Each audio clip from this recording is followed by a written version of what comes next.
สวัสดีครับท่านผู้ฟังพบกับรายการเกษตรเพื่อชีวิตสำหรับวันนี้เสนอเรื่องใช้เวลาเป็นตัวเตือนก่อนเข้าสู่รายการก็มีธรรมะมาฝากท่านผู้ฟังหัวข้อจากหนังสือพจนานุกรมพุทธศาสตร์ฉบับประมวลศัพท์เรียบเรียงโดยประเทศเวทีประยุทธ์โตมหาจุฬาลงกรณราชวิทยาลัยพิมพ์เผยแพร่ปี2533หัวข้อธรรมะวันนี้คือสังสารวัฏคำว่าสังสารวัฏแปลว่าพบที่เวียนเกิดเวียนตายการเวียนว่ายตายเกิดอยู่ในโลกหรือแปลว่าสังสารวัฏหรือสังสารวัฏก็เขียนนะอันนี้เป็นเรื่องของการเขียนตัวศัพท์นี้สังสารวัฏแปลว่าพบที่เวียนว่ายเกิดเวียนตายเวียนเกิดเวียนตายเนี่ยทีนี้พบมันคืออะไรล่ะขยายความพบก็แปลว่าโลกที่เป็นอยู่ของสัตว์ภาวะชีวิตของสัตว์มี3อย่างคือ1กามภพภพของผู้ยังเสวยกามคุณ2รูปประภพภพของผู้เข้าถึงรูปฌาน3อรูปภพภพของผู้เข้าถึงอรูปฌานอันนี้ก็คือภพที่เกิดของสัตว์นั่นแหละทีนี้มันทำไมถึงเกิดล่ะสังสารวัฏเนี่ยที่เกิดขึ้นเกิดอะไรต่างๆก็เพราะว่ามันเกิดจากที่ว่าเรียกว่าต่อเนื่องก็คือคำว่าปฏิจจสมุปบาทคือสภาพอาศัยปัจจัยเกิดขึ้นการที่สิ่งทั้งหลายอาศัยกันจึงเกิดมีขึ้นการที่ทุกข์เกิดขึ้นเพราะอาศัยปัจจัยต่อเนื่องกันมาอันนี้ก็มี12ข้อเรียกว่าปัจจัยาการ12เริ่มตั้งแต่อวิชชาปัจจยาสังขาราเนี่ยการเรียกว่าอวิชชาเป็นปัจจัยให้เกิดสังขารอันนี้ก็ต่อเนื่องกันไปมันเป็นต่อเนื่องกันไปเป็นรูปเป็นเขาเรียกจากสังขารก็เป็นอะไรมีวิญญาณมีนามรูปมีสลายตนะสลายตนะมีภาษาทำให้เกิดเวทนาทำให้เกิดตัณหาทำให้เกิดอุปาทานทำให้เกิดภพก็ทำให้เกิดชาติชรามรณะแล้วก็เกิดขึ้นตามมาหมุนเวียนอย่างนี้ล่ะท่านผู้ฟังทีนี้ถ้ามองถึงคำศัพท์เนี่ยมันก็เห็นชัดเจนว่าทุกสิ่งทุกอย่างนั้นอาศัยกันและการเกิดขึ้น มันก็คือว่าหมุนเวียนอย่างเงี้ยตามวัฏสงสารทีนี้คนจะตัดตรงนี้ได้เนี่ยก็ต้องมีอะไรคือถ้าอวิชชามันทำให้เกิดเพราะนั้นจำเป็นอย่างยิ่งที่ต้องมีวิชาคือมีความรู้หรือบางทีว่าถ้าเรามีวิปัสสนาญาณก็จะทำให้หยุดการเวียนว่ายตายเกิดแต่คนส่วนใหญ่ก็แค่เอาแค่มีความรู้เรื่องของทั้งโลกก็เอาแค่เรียกว่าขอให้มีวิชาการที่ถูกต้องก็ดำเนินการชีวิตที่ดีได้ดำเนินการที่ถูกต้องก็คือหลักของธรรมะของพระเจ้านี่แหละพระเจ้าท่านตรัสรู้ได้มีธรรมะมาสอนคนเราเป็นผู้ปฏิบัติธรรมก็นำมาธรรมะของพระเจ้ามาปฏิบัติก็จะเกิดความสำเร็จคือการหยุดละชั่วทำดีทำจิตใจให้ผ่องใส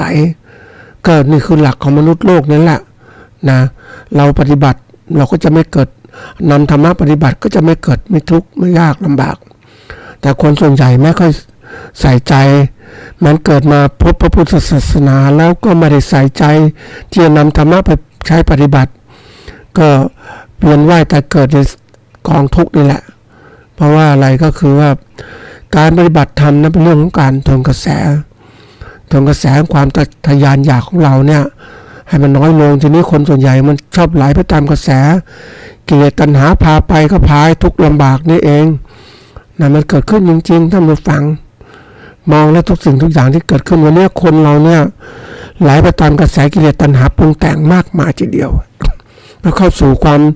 ก็เรียกอวิชชาความไม่รู้นั่นแหละ มันมากมายมันเกาะขึ้นก็ทุกคนก็จะไหลไปสู่กระแสความอยากของตัวเอง อยากได้อยากมี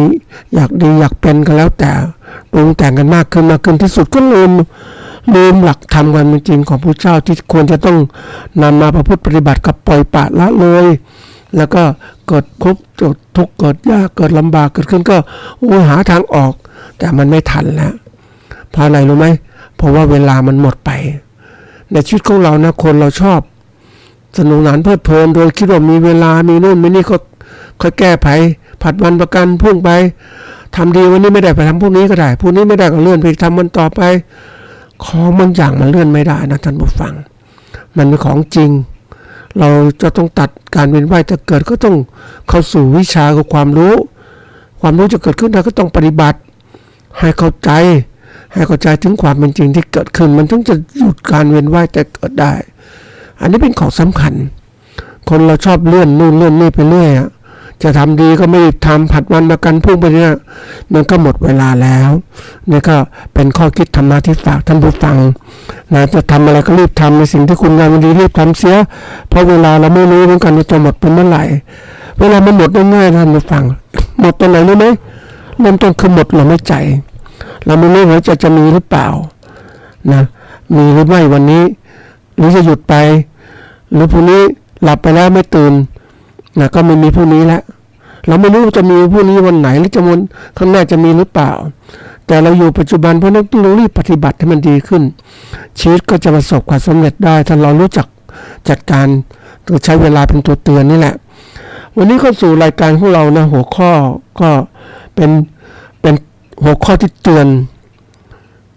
คือเรื่องว่าใช้เวลาเป็นตัวเตือนให้กับผู้ประกอบการและเกษตรกรที่จะทำอะไรก็ต้องรีบทำนะเตือนยังไงมาดูความหมายและความสำคัญของคำที่มีอยู่นะคำว่าใช้เนี่ยแปลว่าบังคับให้ทำหรือจับจ่ายหรือแปลว่าเอามาทำให้เกิดประโยชน์นะส่วนคำว่าตัวเตือนเวลานี่ก็รู้เวลาแปลว่าอะไรเวลาแปลว่าช่วงหนึ่งขนาดหนึ่งนะที่กำหนดที่ปีอยู่เนี่ยเป็นอยู่บอกให้รู้นะว่าเป็นวันเป็นปีเป็นเดือนเป็นปีแล้วแต่ที่เรากำหนดขึ้นอันนี้เวลาแล้วช่วงขนาดหนึ่งคำว่าตัวเตือนเนี่ยคำว่าเตือนนี่คือว่าเป็นคำกริยาบอกให้รู้ล่วงหน้าทำให้รู้ตัวทำให้รู้สำนึกหรือทำให้ไม่ให้ลืมนะไม่ให้ลืมทักไม่ให้ลืมนั่นแหละตัวเตือนรวมความแล้วก็ใช้เวลาเป็นตัวเตือนใช้ขณะเวลาเป็นตัวเตือนคือใช้ขนาดหนึ่งและช่วงเวลาหนึ่งที่มีอยู่เนี่ยเป็นตัวที่เขาเรียกว่าเป็นตัวที่จะบอกให้รู้ล่วงหน้านะเอามาใช้ประโยชน์นะเอาที่ใช้เนี่ยเอาเวลาที่มีอยู่เป็นเอามาใช้ให้เกิดประโยชน์บอกให้รู้ล่วงหน้าหรือเตือนล่วงหน้าว่าจะทำอะไรก็รีบทำเสียเราจะให้หมดเวลาการที่เรามีตัวเตือนไว้ก่อนดีเวลามันตัวเตือนดีแล้วมันทำให้เราสำนึกก่อนเรารู้เราจะไม่ประมาทแต่ถ้าเอาเวลาเป็นตัวตัดสินนั่นแสดงว่าเวลาหมดแล้ว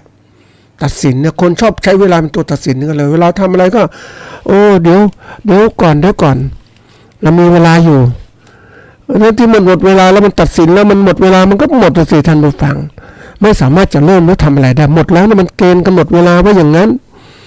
แต่ถ้าเอาเวลาตัวเตือนว่าเรามีเวลาอยู่ขนาดนี้ก็ต้องรีบทำอะไรทุกอย่างดีที่สุดนะเป็นสิ่งสำคัญมากเลยทีนี้อย่างที่บอกว่าเราสำคัญเรื่องนี้เพราะว่าคนส่วนใหญ่ชอบที่ปล่อยเวลาคิดว่าเวลามันมีมากไม่เป็นไรนะเดี๋ยวก็ทำใหม่ได้พวกนี้ยังมีอยู่ผิดพลาดพลั้งไปก็ไม่เป็นไรเดี๋ยวเริ่มต้นใหม่อย่างนี้ตลอดเวลาแล้วเวลามันก็หมดไปก็คิดอย่างเงี้ยแต่มันหมดไปถึงวันสุดท้ายอาจจะ80 ปีเอาละสิหมดเวลาทำความดีแล้วมันแก่ชราแล้วมันไม่ได้เราต้องรู้จักว่าสำคัญหัวข้อนี้ที่มาบอกท่านผู้ฟังเพราะว่าเราต้องรู้จักแบ่งเวลาของชีวิตของเรา เวลาไหนควรทำอะไรตั้งแต่เกิดมาเป็นเด็กที่โตขึ้นก็เรียนหนังสือช่วงเวลาเรียนหนังสือพัฒนาตนเองจบมหาวิทยาลัยก็20แล้วเนี่ย21ก็รีบเป็นช่วงเวลาของการที่เรียกว่าจะต้องประกอบอาชีพแล้วทำอะไรก็รีบทำเลยประกอบอาชีพให้ประสบความสำเร็จเพราะว่ามันช้าไม่ได้ละนะแล้วก็ถึงเวลาปุ๊บทำงานถึง60ปีเกษียณหรือพักแล้วเนี่ยก็นั่นเป็นช่วงเวลาพักผ่อนแล้วเตรียมตัวชราภาพและหมดสภาวะของความแข็งแรงแข็งแกร่งก็เตรียมตัวที่จะพักผ่อนแล้วก็ชราแล้วก็ตายนี่เราแบ่งเวลาอย่างนี้มันจะทำให้เรานั้นรู้จักว่าชีวิตควรทำอะไรช่วงไหนอย่างไรไม่ใช่ปล่อยไปเรื่อยๆอย่างเนี้ยเราจะเป็นอะไรล่ะจะเป็นเกษตรกรผู้กันก็ต้องรีบทำเลยช้าไม่ได้ท่านผู้ฟังจะรอเมื่อนั้นเมื่อนี้เมื่อเราตกลงปรงใจก็ต้องรีบทำทันทีทีนี้ถามว่าทำไมต้องรีบทำเพราะว่าเวลามันหมดแล้วมันถึงจังหวะเวลาต้องทำอะไรก็รีบทำเมื่อเราตัดสินใจแล้วก่อนตัดสินใจปกติเราต้องหาข้อมูลให้เรียบร้อยว่าเราจะทำอาชีพอย่างนี้เป็นเกษตรกรอย่างนี้ทำอย่างนี้ก็ต้องเลือกเลยนะว่ามันต้องทำนั่นแหละจะมาเลื่อนพรุ่งนี้มาลืนนี้ไม่ได้แล้วเพราะทุกสิ่งทุกอย่างนั้นนะมันแข่งขันปกติแล้วเนี่ยการเปลี่ยนแปลงต่างๆโลกมันเปลี่ยนนะท่านผู้ฟังโลกมันเปลี่ยนจังหวะเวลาปกติคนเราแบ่งเวลาไปดูสารคดีเรื่องนึงนะเรื่องของโลกของเราเนี่ยเป็นภาพยนตร์ที่ดีมากท่านผู้ฟังเขาแบ่งเวลาคือเอาเวลาเป็นตัวตั้งเวลาของโลกมันจะเอาเดือนรอบโลกหมุนรอบตัวเองเนี่ยแหละอย่างรอบปีเนี่ยมันจะเวลาต่างๆสรรพสิ่งต่างๆเปลี่ยนแปลงพืชตัวที่เปลี่ยนแปลงแรกก่อนก็คือว่าอะไรแสงสว่างฤดูกาลต่างๆมันบอกว่าแต่ละเดือนเป็นยังไงบ้างหนาวร้อนฝนต่างๆมันหมุนเปลี่ยนนั่นแหละอากาศอุณหภูมิโลกมันรับแสงแตกต่างกันอุณหภูมิก็เปลี่ยนแปลงเพราะนั้นอุณหภูมิเปลี่ยนแปลงมันก็พืชพันธุ์ไม้ต่างๆก็มันก็จะเจริญเติบโตตามสภาวะแวดล้อมที่เหมาะสมของมันพืชพันธุ์สัตว์ก็เกิดขึ้นเหมือนกันก็จะเจริญเติบโตถึงจังหวะไหนมันก็จะเขาเรียกช่วงจังหวะชีวิตมันก็ต้องมีจังหวะการเกิดขึ้นแล้วก็แสวงหาอาหารแล้วก็ขยายเผ่าพันธุ์แล้วก็หมดนี่คือการสืบต่อของสิ่งต่างๆเกิดขึ้นตัวนี้แหละสำคัญมากที่เอาตัวมาบอกชี้ว่าเวลามันเป็นส่วนสำคัญมากแล้วเขาทำให้เห็นว่าสรรพสิ่งต่างๆมันแข่งขันกันชีวิตของสัตว์ต่างๆก็แข่งขันกันนะท่านผู้ฟังวันนี้ชีวิตของมนุษย์เราเนี่ยแข่งขันกันคือแย่งชิง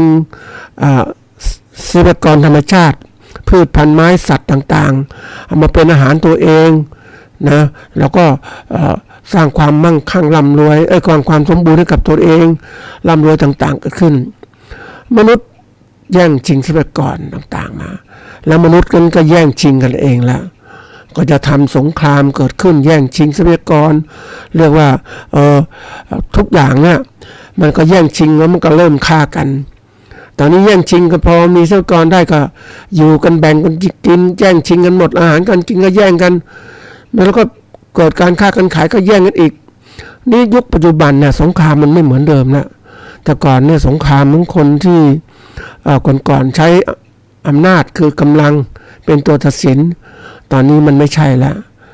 คนที่ฉลาดเขาไม่ได้ใช้กำลังในรูปแบบที่มองเห็น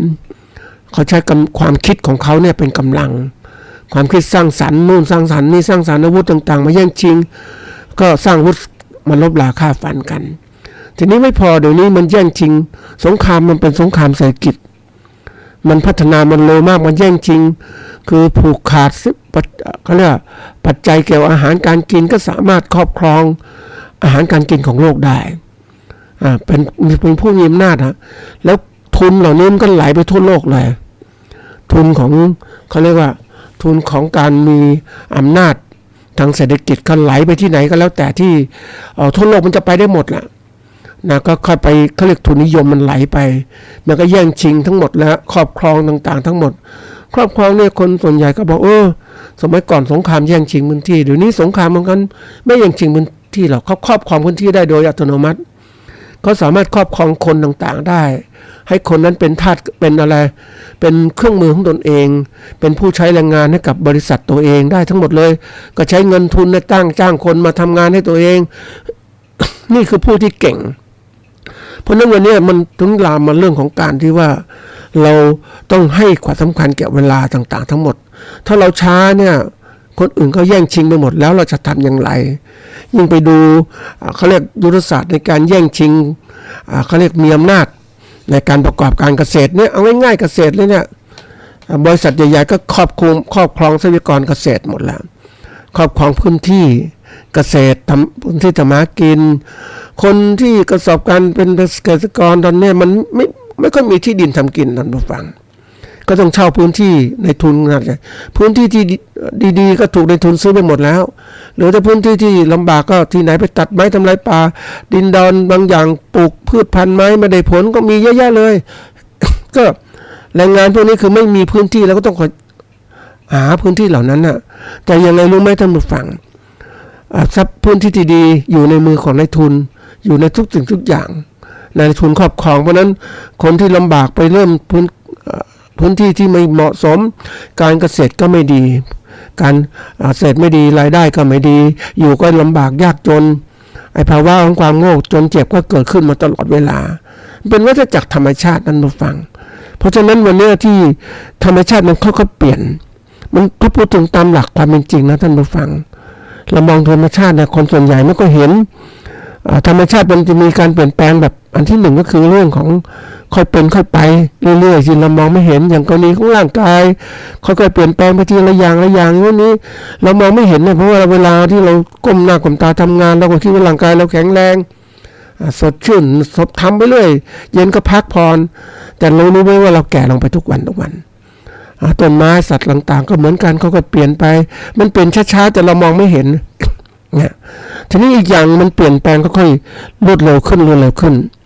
วันนี้มันก็เริ่มเปลี่ยนแปลงเราเคยเห็นไหมว่าถ้าเรามีชีวิตยืนยาวเราเห็นโลกมันเปลี่ยนนะก่อนมีคนประเทศไทยมีคนไม่เท่าไหร่10 กว่าล้านพื้นที่เยอะแยะหมดอยู่อย่างสบายอาหารการกินไม่ต้องเดี๋ยวนี้มันแน่นไปหมดนะท่านผู้ฟังคนมาจากไหนก็ไม่รู้เต็มไปหมดอย่างพื้นที่กรุงเทพมันคนไปอยู่กันเหมือนกับว่าก่อนเราเคยเห็นว่าก็พื้นที่มันมากนะก็ไม่มีสลัมเดี๋ยวนี้มีสลัมช่องไหนที่พื้นที่ว่างๆคนไปอยู่เพราะอยากอยู่ในที่เจริญนะท่านผู้ฟังเพราะว่ามันสะดวกสบายอาหารการกินหาง่ายการทำงานก็ง่ายทีนี้มันลำบากมันแย่งชิงนะพื้นที่ต่างๆแพงมากนะคนอยู่ลำบากทีเดียวนี่คนไปแย่งชิงกันเปลี่ยนแปลงเร็วมากจากการเป็นชนบทกลายเป็นเมืองแล้วเมืองก็เป็นเมืองศรีวิไลแล้วไปสุดนะแล้วคนที่อยู่ไม่ได้ก็ต้องถูกเขาเรียกว่าต้องแทรกตัวอยู่ให้ได้มันเหมือนกับว่าบีบบังคับตัวเองเพื่ออยากไปอยู่ชนบทลำบากอันนี้คือสิ่งที่มันเปลี่ยนแปลงเดี๋ยวนี้มันเปลี่ยนแปลงเร็วกันเขาเรียกว่าภาพของความเจริญก้าวหน้ามันมีมากการสื่อสารที่มีมากมันทำให้คนต้องเรียนรู้แต่งแย่งชิงดีชิงเด่นกันมันมากมายทีเดียวเลยคนเราถ้าไม่เข้าสู่วัฏจักรเนี่ยเหมือนเราอยู่ในชนบทเราก็อยู่สบายไม่เป็นไรอยู่ได้ก็เรียกอยู่อย่างพอเพียงอยู่อย่างสบายๆไม่ต้องเดือดร้อนอะไรเคยคิดไหมว่ามันไม่ใช่แล้วเดี๋ยวนี้มันทุกอย่างมันเปลี่ยนแปลงมันขึ้นเร่งอัตราเร่งขึ้นมากขึ้นมันเร่งขึ้นมากขึ้นเพราะอะไรเพราะมันเริ่มมีการแย่งชิงต่างๆทั้งหมดเลยถ้าคุณเฉยชาคุณอยู่ไม่ได้คุณต้องขยันตื่นมาต้องรีบทำงานเหมือนคนญี่ปุ่นเหมือนคนอื่นที่เขาตื่นมาขยันมันถูกบังคับอย่างนั้นอยู่กับบ้านมันอากาศหนาวเย็นมันอยากจะนอนไม่ได้ต้องตื่นมาทำมากินอย่างเนี้ยนี่คือการค่อยๆเร่งแล้วมันเร่งมากขึ้นทุกวันคนเราบอกว่าเห็นเพราะอะไรรู้ไหม ก็เพราะไม่ได้เปรียบเทียบแต่เราเปรียบเทียบเวลาที่ผ่านไปเดี๋ยวนี้อัตราการเร่งถ้าเราว่าความเจริญก้าวหน้ามันเกิดขึ้นมันเร็วมากจากโลกาภิวัตน์เนี่ยที่มันเกิดขึ้นนะมันทำให้คนต้องพัฒนาตนเองให้มากขึ้นคุณใช้สมาร์ทโฟนไม่เป็นคุณใช้นู่นไม่เป็นคุณก็ล้าสมัยค้นหาข้อมูลไม่เป็นแล้วมันก็เกิดลำบากเกิดขึ้นนะเพราะนั้นโลกปัจจุบันนี่บอกว่าถ้าคุณ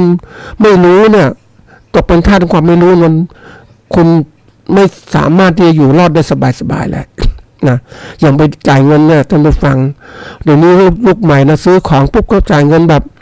อะไรยิงโทรศัพท์เลยสมาร์ทโฟนยิงเข้าไปปุ๊บQR code จ่ายเงินเรียบร้อยแป๊บเดียวเร็วมากเลยเดี๋ยวเงินเพราะแม่ค้าไม่มีเงินทอนอีกต่างหากเดี๋ยวนี้เขาเรียกมันใช้เงินทางอินเทอร์เน็ตหมดแล้วนี่คือตัวอย่างเราเองต้องหาเงินมาแล้วบางทีแม่ค้าก็ต้องทอนเพราะว่าคนไม่ก็ใช้เงินแบบในสัมผัสเงินทุกอย่างใช้โทรศัพท์จัดการหมดเลยเรียก e-banking นี่แหละแล้วนี้กรณีนี้มันก็เกิดขึ้นแล้วมันเร็วมันเร็วขึ้นทุกวันจากที่ไม่อยากจะเรียนรู้โลกที่มันทันสมัยก็อยู่ไม่ได้แล้วว่าโลกมันเปลี่ยนเพราะฉะนั้นความรู้ใหม่ๆก็ต้องหาอย่างนี้หาจากสิ่งที่เป็นโลกที่เปลี่ยนแปลงแล้วเนี่ยอันนี้สำคัญมันก็เร่งอัตราการเร่งมันเร่งไปเรื่อยๆนะท่านผู้ฟังว่าเร่งขนาดที่บางคนพลิกไม่ได้นะยังนึกถึงคุณครูที่สอนเด็กนะท่านผู้ฟังเด็กชนบทเนี่ยถ้าเราไม่รู้จักเร่งในสิ่งที่ควรจะเร่งมันไปไม่ไหวนะ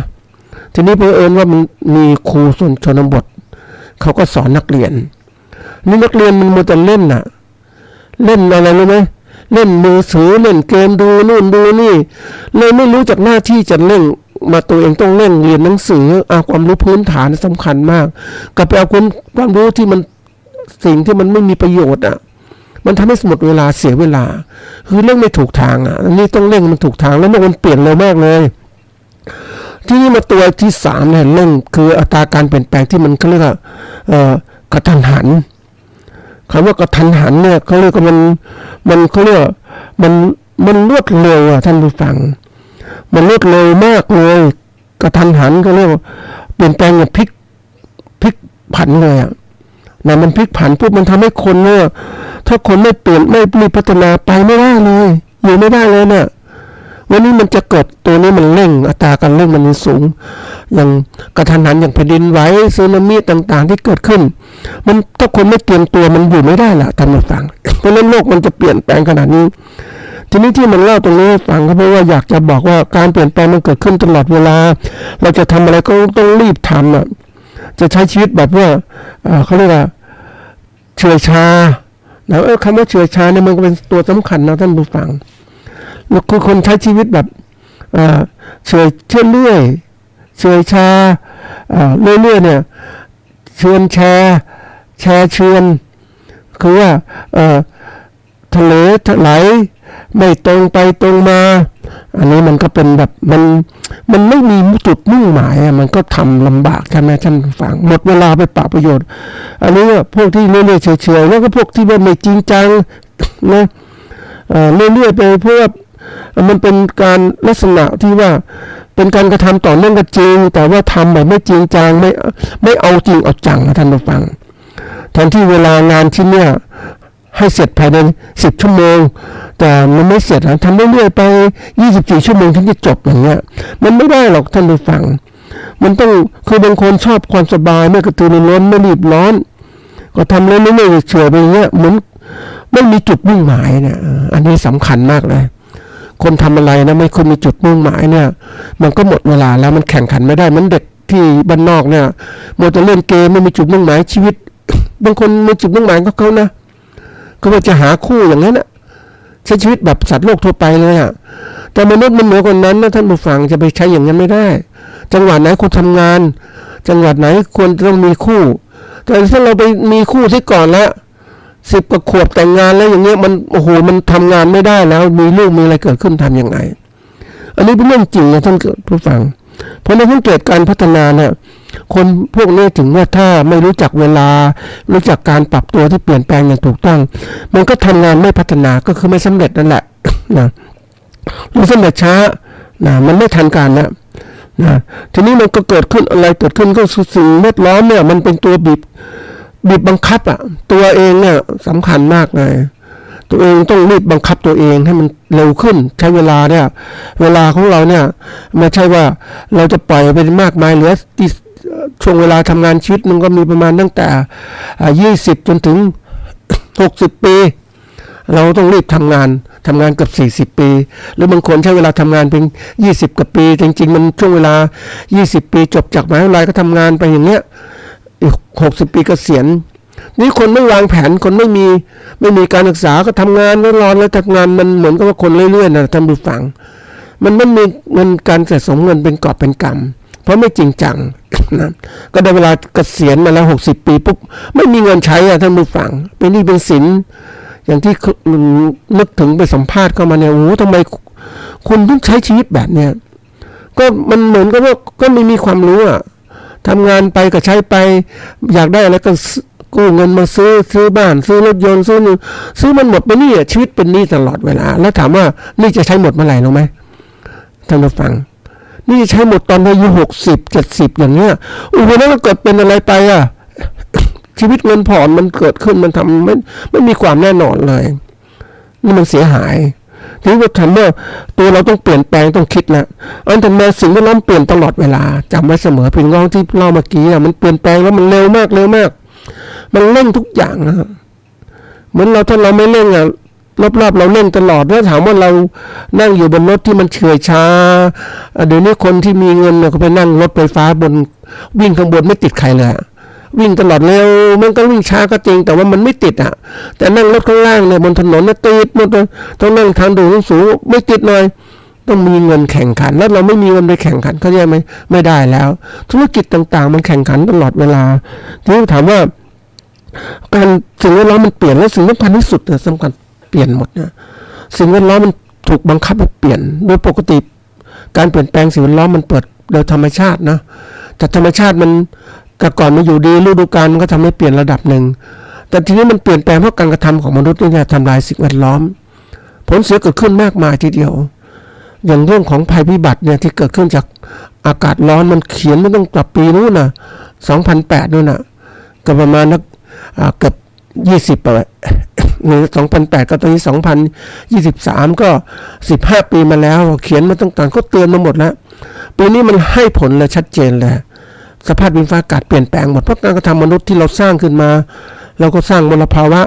ก๊าซคาร์บอนไดออกไซด์เกิดขึ้นสร้างทำลายป่าจนกระทั่งป่ามันหมดโลกมันสีเขียวก็โลกไม่สีเขียวแล้วนี่มันเกิดขึ้นเพราะนั้นเนี่ยภัยพิบัติมันเกิดขึ้นเราเองต้องเตรียมการแล้วเราไม่เตรียมการจะเป็นไงเพราะก็ทำสิ่งแวดล้อมมันเปลี่ยนไปแล้วทีละเล็กน้อยมันก็จะพลขึ้นเร็วขึ้นแล้วก็เร่งเลยก็ทันหันเกิดขึ้นนี่คือสิ่งที่จะต้องคิดแหละเพราะนั้นวันนี้เราทำอะไรแล้วแต่เนี่ยเราต้องรีบคิดยังไงคิดหมายที่หนึ่งอันที่หนึ่งก็คือว่าเราต้องเริ่มมองเข้าใจความจริงว่าการกระทำหรือการประกอบการเกษตรของเราเนี่ยเราจะเฉื่อยชาไม่ได้แล้วคุณจะทำอาชีพเกษตรคุณเป็นเกษตรกรหรือเป็นผู้การก็ต้องรีบทำเลยรีบทำเพราะอะไรรู้ไหมเพราะว่าต้องทำให้สำเร็จเนื่องจากอะไรเนื่องจากว่ามันมีเราต้องการอะไรล่ะเราทำการเกษตรก็ต้องการผลิตผลเกษตรฉะนั้นต้องรีบถ้าคุณช้าฤดูกาลเปลี่ยนแล้วคุณทำไงคุณปลูกข้าวนะฝนตกคุณไม่ปลูกข้าวคุณปลูกข้าวเดือนฝนไม่ตกคุณก็ต้องลงทุนสูงใช่ไหมแล้วคุณต้องรีบคุณต้องหวังผลอะไร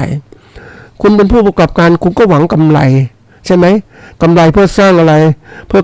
การอยู่รอดอยู่ดีมั่นคงมั่งคั่งและยั่งยืนเนี่ยสิ่งที่เขียนในแผนธุรกิจต่างๆแผนประเทศก็เป็นอย่างเนี้ยเพราะนั้นวันนี้คุณต้องรู้ว่าตัวเองเนี่ยต้องการอะไรต้องตั้งไว้ตรงนี้ว่าคุณต้องการอย่างนี้ทำอย่างนี้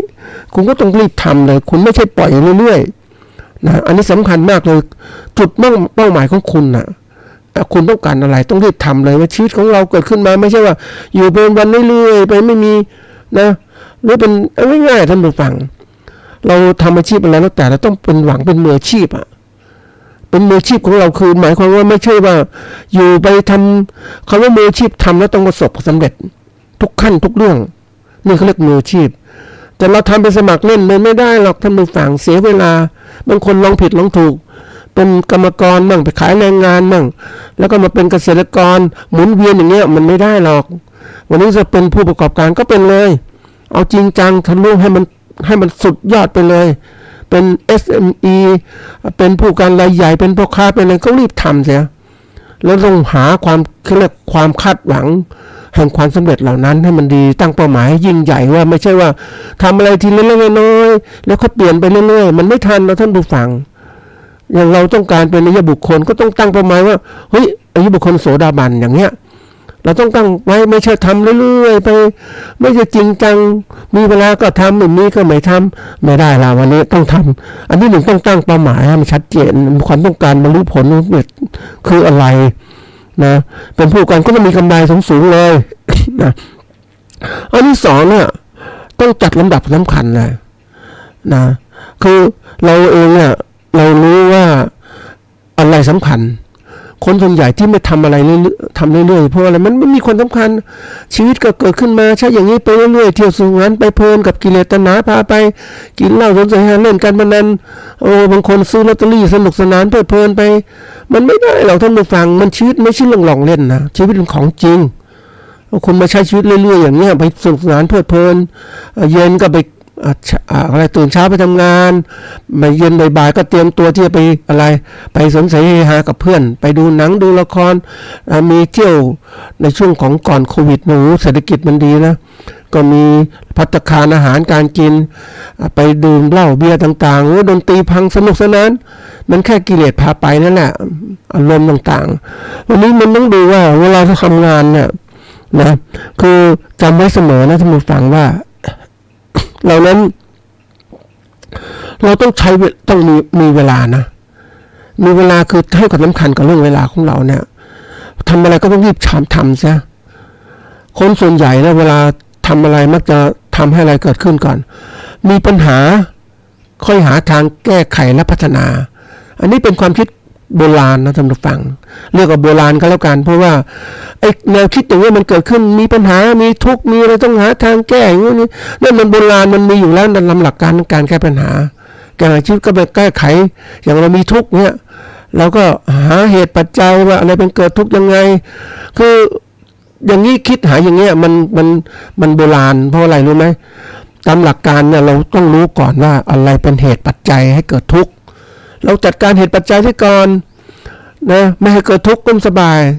คนส่วนใหญ่นะชอบให้เกิดปัญหาและหาทางแก้เพราะนั้นต้นทุนในการแก้ปัญหามันก็สูงแล้วหมดแรงหมดพลังหมดปัจจัยต่างๆในการแก้ปัญหาเพราะนั้นมันเนี่ยต้องหาวิธีการแก้ไขใหม่ก็คือให้ความสำคัญเรื่องว่าทำยังไงไม่ให้เกิดปัญหาชีวิตเนี่ยสมมตินะทำไงให้ไม่เกิดปัญหาการประกอบอาชีพของเราต้องคิดก่อนดิคิดหาทางออกมีอะไรที่เกี่ยวข้องการทำงานเนี่ยสำเร็จมันมีอะไรอย่างทำไมนักธุรกิจเขาก็ประสบความสำเร็จต่างๆนะก็ไปหาวิธีการว่าการประกอบการธุรกิจประกอบด้วยปัจจัยอะไรบ้างที่ดินทุนแรงงานการประกอบการหรือว่าบางแผนบุคคลมีอะไรทุกอย่างหมดจัดการให้ทีละปัจจัยเลยมีปัจจัยบ้างเกี่ยวข้องการประกอบการนี่ประกอบการสมัยใหม่เนี่ยเขาใช้ยังไงวิเคราะห์สถานการณ์ยังไงมีวิสัยทัศน์ยังไงแล้วก็มีภารกิจยังไงต้องวางหมดเลย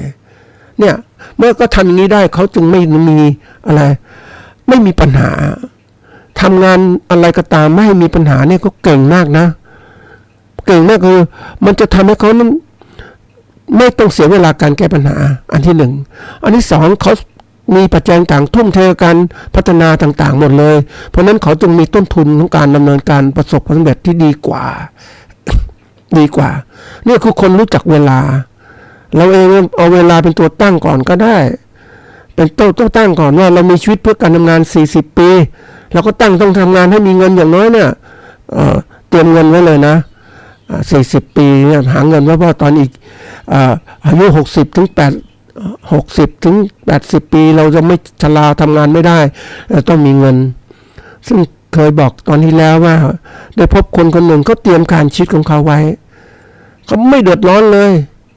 อายุ60ก็50กว่าเนี่ยถึง80โอ้สบายเลยเพราะอะไรรู้ไหมเขามีสมบัติมีเงินที่เขากินตลอดเวลาเค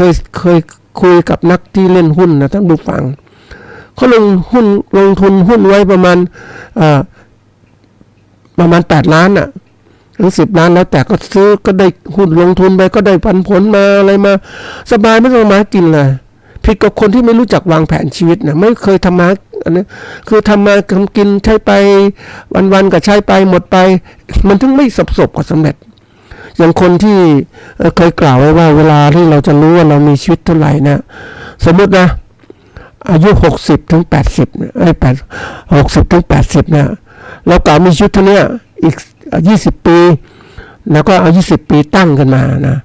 มี20 ปีมีกี่วันนะแล้วเราคิดว่าเราใช้วันกี่บาท เราสมบัติทั้งหมด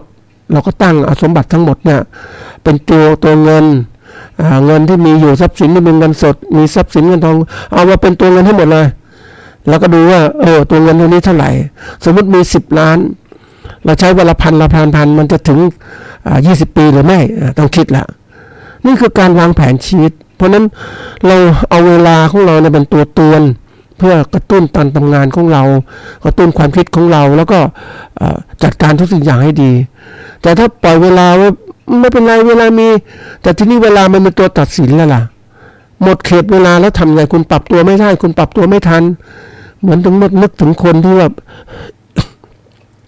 กว่าจะรู้ชีวิตตั้งตัวเองชีวิตได้มันก็ผ่านไปถึงประมาณ40 ปีถึงตั้งตัวเองได้อะถึงจะรู้ว่าทิศทางไหนเดินได้อะทุกคนแต่ทำไมเสียเวลาไปก็เรียกว่าอันนี้เป็นชีวิตของนักศึกษานะท่านผู้ฟังบัณฑิตจบใหม่นะบัณฑิตจบใหม่เนี่ย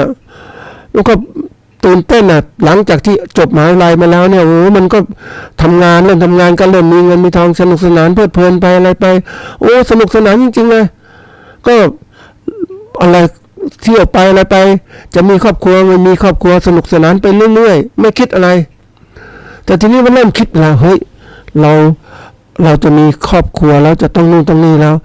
เริ่มได้มีคู่แล้วชีวิตไปผ่านไป20แล้วเป็นอีก20 ปีก็เป็น40 ปีเริ่มคิดตั้งตัวถามว่าเฮ้ยมันตั้งตัวทันไหมเนี่ยเริ่มที่ตั้งอกตั้งใจทำมาหากินเพราะว่าจบมหาวิทยาลัยมา20 ปีเนี่ยเที่ยวนู่นที่นี่ไปเก็บเงินเก็บทองก็ไม่มากแต่ที่ว่าเริ่มคิดแล้วเฮ้ยมีคู่แล้วเนี่ยตอน40แล้วเอาไงดีวะเหลือ20 ปีจะชราภาพแล้วทำไมมันเวลามันน้อยอ่ะเขาต้องบอกว่าบัณฑิตจบใหม่นี่ก็เล่าให้ฟังบอกว่าเนี่ยผมกว่าจะตั้งตัวได้เนี่ยคิดตอนที่มีอายุ40 ปีเพราะมันตอนนั้นมันสนุกสนานน่ะตอนนี้มันคิดแล้วต้องรีบทำไงทีนี้ไอ้คนมันคิดมาก่อนน่ะมันจบมามันรีบหาคู่หาอะไรต่างๆหาอาชีพต่างๆมันรวยก่อนน่ะไอ้คนที่มันเสเพไป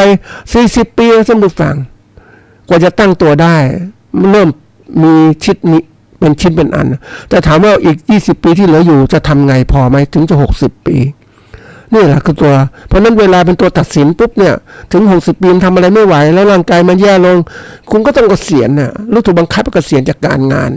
บางคนนะท่านผู้ฟังอายุ60แล้วเกษียณตัวเองไม่ได้เลยเพราะอะไรรู้ไหม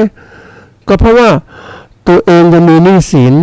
มีภารกิจทำงานแล้วไม่มีเงินน่ะมีเงินไม่พอก็ทำงานไปใช้ไปทีนี้อะไรต่างๆบางคนเนี่ยนั่งดูเฮ้ยคุณยังเป็นยามอยู่เหรอก็ไม่รู้จะทำอะไรอ่ะหมดอาชีพท่านผู้ฟัง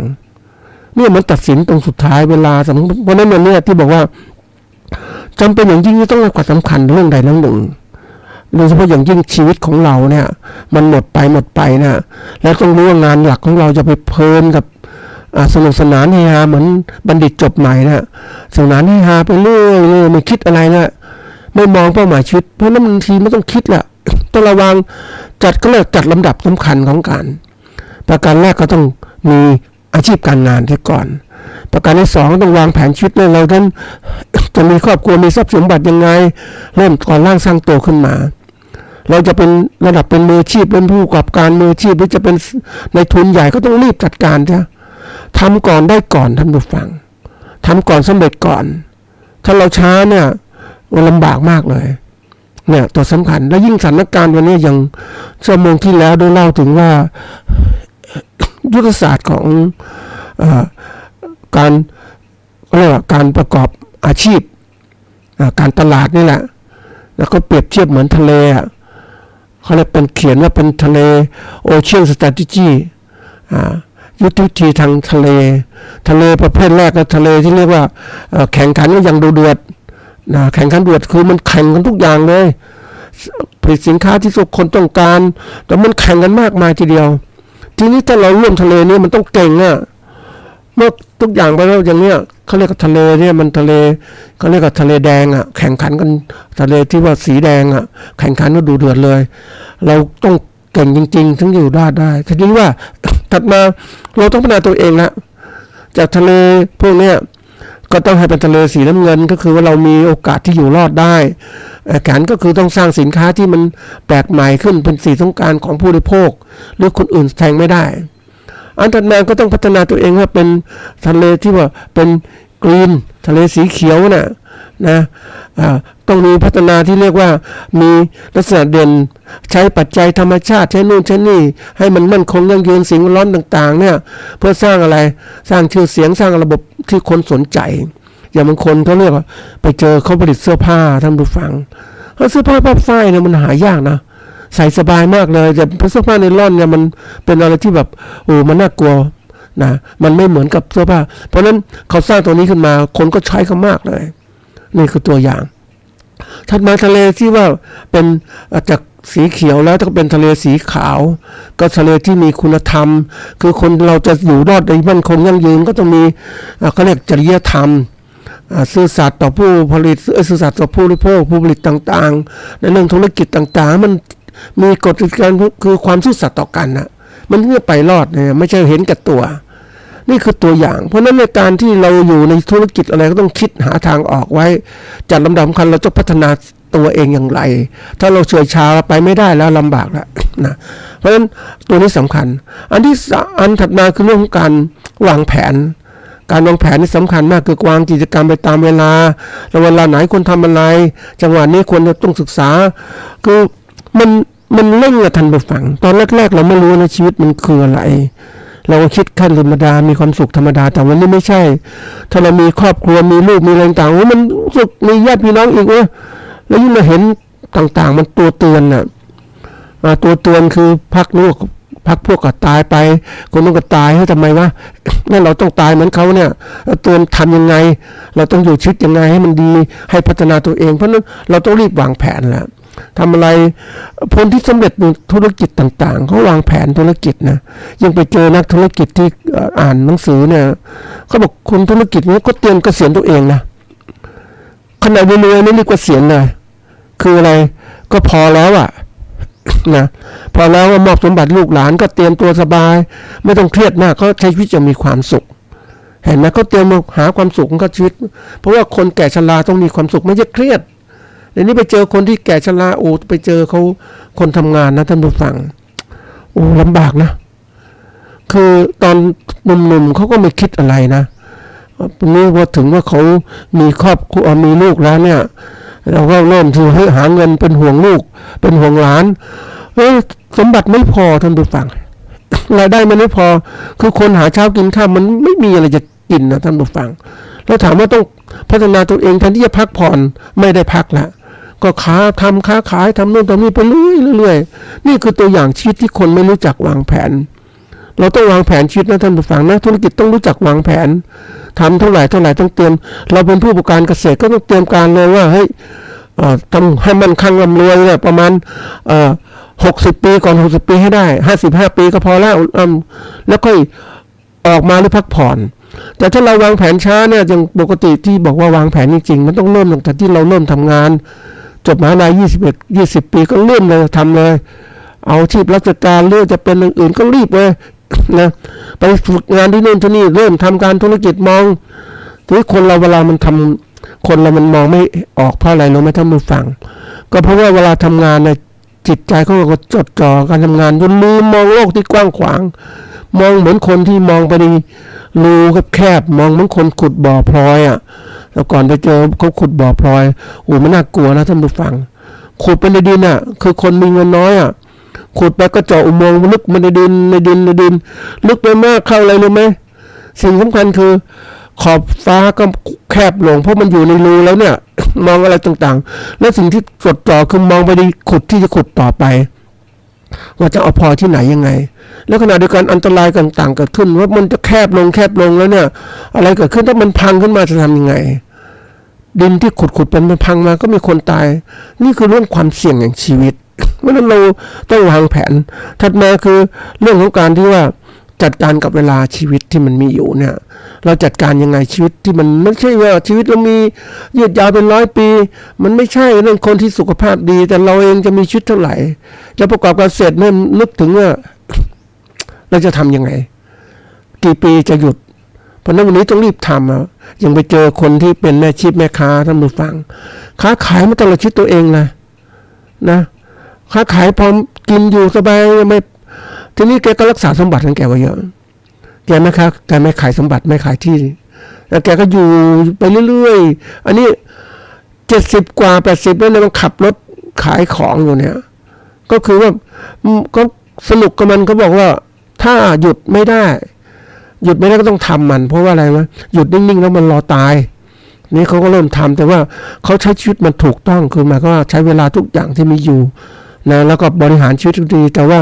เขาหยุดเองไม่ได้เนื่องจากว่าหยุดแล้วเมื่อไหร่มันจะเหงาไม่มีอะไรทำอันนี้คนประเภทหนึ่งนะหยุดไม่ได้เพราะว่ามันเป็นการงานมันคันทำให้ใช้สมองใช้แรงกายพัฒนาได้ดีเขาก็ทำได้แต่คนบางคนมันถูกบังคับเขาเรียกอะไรไม่มีอะไรจะทำไม่มีอะไรทำยิ่งแย่ใหญ่เศรษฐกิจก็ไม่ดีอะไรไม่ดีลำบากนะเพราะนั้นเนี่ยสำคัญมากชีวิตของเราไม่ใช่เวลามันมีมากมายนะเวลามันจำกัดเราจะทำอะไรก็ต้องรีบทำนะไม่ว่าปล่อยป่าละเลยว่าเฮ้ยเดี๋ยวพรุ่งนี้ก็ทำต่อพกผัดวันประกันพรุ่งเยอะแยะไปหมดนะท่านผู้ฟังเดี๋ยวก็ทำไม่เป็นไรเดี๋ยวหยุดตอนนี้ก่อนขอสนุกสนานเพลิดเพลินดูละครดูหนังไปเพลินไปน่ะแล้วมันเพลินก็หมดเวลาเหมือนเราดูหนังเนี่ยที่มันขายมาไม่ใช่ มันมีมากมายลองทดลองกับมันดูแล้วมันดึงดูดคนนะท่านผู้ฟังคนเราเมื่อจมอยู่กับสิ่งต่างๆหล่อหลอมจากการปรุงแต่งอารมณ์เพลิดเพลินไปเวทนาคำว่าอารมณ์คือสภาวะจิตใจที่เปลี่ยนแปลงไปตามสิ่งเล้าภาพยนตร์มันเล้าให้เราแล้วเราก็เล้าอะไรเสพอารมณ์นั้นก็คือเสวยอารมณ์ก็มีความสุขความทุกข์มีเวทนาเกิดขึ้นอยากจะดูมันอยากจะสนใจมันบางคนติดละครติดหนังติดละครจนลืมหน้าที่ของเราทำอะไรวันเนี้ยเพลิดเพลินถามว่ามันเรื่องบางคนติดเกมนะติดเกมมันคนติดภาพยนตร์ไปดูหนังตามที่ต่างๆมันติดท่องเที่ยวถามให้คุณพร้อมหรือยังเนี่ย คุณใช้ชีวิตแบบไหนอย่างไรคุณมีมาตรฐานชีวิตคุณสร้างคุณงามความดีให้มากพอหรือยังไม่ใช่อยู่กับเพลิดเพลินอย่างเงี้ยหลงไหลไปเงี้ยมันไร้สาระท่านผู้ฟังเรามาดูสาระสำคัญชีวิตมองเห็นให้ออกมันคืออะไรเก็บสารชีวิตได้ไหมคุณไปกินสนุกสนานนั่นก็กินแค่อิ่มแล้วกินแค่รสชาติแล้วกินแค่มีหน้ามีตาถามว่าให้มันคุ้มไหมมันเป็นสังคมมันบีบบังคับคุณจะเล่นตามสังคมไม่ได้คุณต้องดูความเป็นจริงของชีวิตเนี่ยนะเวลาคุณหมดไปทำยังไงถัดมาคือเรื่องของสุดท้ายก็คือเรื่องว่าคุณต้องพยายามทำอะไรแล้วแต่ถ้าพยายามประสบความสำเร็จจะเป็นผู้ประกอบการเกษตรก็ต้องที่ประสบสำเร็จเลยมีกำไรมากๆเตรียมไว้วางแผนธุรกิจของเราหาความรู้ใหม่ๆมารีบพัฒนาตัวเองแล้วนะอันนี้สำคัญมากนะผมสนับสนุนนะท่านผู้ฟังคนที่จะเป็นผู้ประกอบการเนี่ยผมถือว่าเก่งมาก